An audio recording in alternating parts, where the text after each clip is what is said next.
आप ये जानकर हैरान होंगे कि 1857 की क्रांति के तुरंत बाद भारत में एक और बड़ा विद्रोह हुआ था।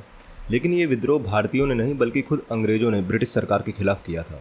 जी हाँ, इसे इतिहास में श्वेत विद्रोह या व्हाइट म्यूटिनी कहा जाता है। कहानी शुरू होती है 1858 में।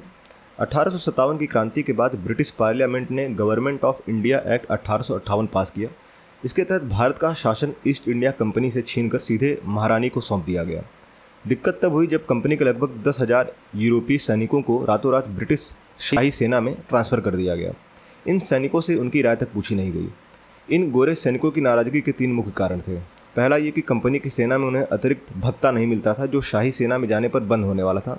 दूसरा ये कि कंपनी के अधिकारियों को शाही सेना के अधिकारियों के मुकाबले नीचा समझा जाता था। और तीसरा ये कि सैनिकों का तर्क ये था कि उन्होंने कंपनी के साथ कॉन्ट्रैक्ट किया था, ना कि क्राउन के साथ। उन्होंने मांग की या तो उन्हें नया बोनस दिया जाए या ससम्मान घर वापस भेजा जाए। 1859 में यह गुस्सा फूट पड़ा। बंगाल, मद्रास और बॉम्बे प्रेसिडेंसी के यूरोपीय सैनिकों ने परेड पर जाने से मना कर दिया और हथियारों के साथ प्रदर्शन शुरू कर दिया। उस समय के वायसराय लॉर्ड कैनिंग के लिए ये स्थिति बहुत खतरनाक थी। अभी अभी 1857 की आग ठंडी हुई थी और अब उनके अपने ही सैनिक बागी हो गए थे।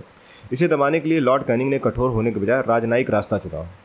अंत में ब्रिटिश सरकार को झुकना पड़ा। सैनिकों को विकल्प दिया गया, या तो नई शर्तों पर सेना में रहें या मुफ्त टिकट लेकर इंग्लैंड वापस चले जाएं।